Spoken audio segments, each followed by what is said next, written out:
നമസ്കാരം, പ്രവാസി മലയാളിയിലേക്ക് സ്വാഗതം. തിരുവനന്തപുരം വിമാനത്താവളത്തിൽ വൻ സുരക്ഷാ വീഴ്ച. തിരുവനന്തപുരം വിമാനത്താവളത്തിലെ ഡ്യൂട്ടി ഫ്രീ ഷോപ്പിൽ നിന്ന് 6 കോടി രൂപയുടെ വിദേശ മദ്യം കടത്തിയ കേസിൽ കസ്റ്റംസ് സൂപ്രണ്ട് ലൂക്ക് കെ ജോർജിനെ കസ്റ്റംസ് പ്രിവന്റീവ് വിഭാഗം കഴിഞ്ഞ ദിവസം അറസ്റ്റ് ചെയ്തിരുന്നു. യാത്രക്കാരുടെ രേഖകൾ ഉപയോഗിച്ചാണ് ഇദ്ദേഹം ഇത്തരത്തിൽ ചെയ്തത്. ഇതിൽ തിരുവനന്തപുരം വിമാനത്താവളത്തിലൂടെ യാത്ര ചെയ്ത 13,000 യാത്രക്കാരുടെ പാസ്പോർട്ട് വിവരങ്ങൾ ചോർത്തി 16 കോടിയുടെ തിരിമറി നടത്തിയെന്നാണ് കസ്റ്റംസ് കണ്ടെത്തിയിരിക്കുന്നത്. ഇത്തരത്തിൽ യാത്രക്കാരുടെ പാസ്പോർട്ട് നമ്പർ ചോർത്തിയ ശേഷം ഒരേ നമ്പർ ഉപയോഗിച്ച് പല പേരുകളിലും ബില്ലടിച്ച് ഡ്യൂട്ടി ഫ്രീ ഷോപ്പിൽ നിന്നും സാധനങ്ങൾ വാങ്ങുകയായിരുന്നു.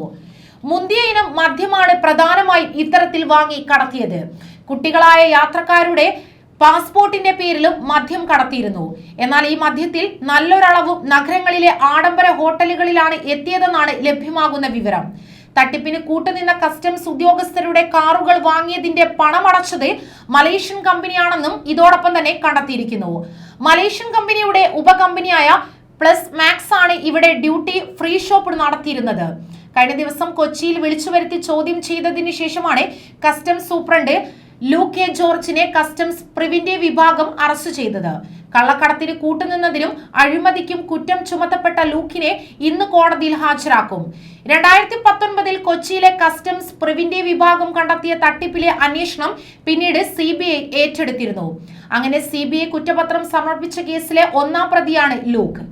പ്ലസ് മാക്സ് ഡ്യൂട്ടി ഫ്രീ ഷോപ്പിലെ CEO സുന്ദരവാസൻ, ജീവനക്കാരായ മദൻ, കിരൺ ഡേവിഡ് എന്നിവരാണ് കേസിലെ മറ്റു പ്രതികൾ. CBI അറസ്റ്റ് ചെയ്തെങ്കിലും ഉന്നതങ്ങളിൽ പിടിപാടുള്ളതിനാൽ ലൂക്കിനെതിരെ കസ്റ്റംസ് വകുപ്പ് തല നടപടി സ്വീകരിക്കാതിരുന്നതോടെ ഇയാൾ ഓഡിറ്റ് വിഭാഗത്തിൽ സൂപ്രണ്ടായി തുടരുകയായിരുന്നു.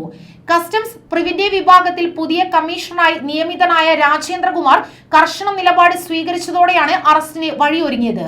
കസ്റ്റംസിലെ ഒരു സൂപ്രണ്ടിനെ പ്രിവന്റീവ് വിഭാഗം അറസ്റ്റ് ചെയ്യുന്നതും ഇതാദ്യമാണ്.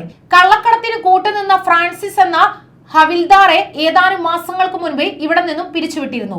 ന്യൂസ് ഡെസ്ക് പ്രവാസി മലയാളി.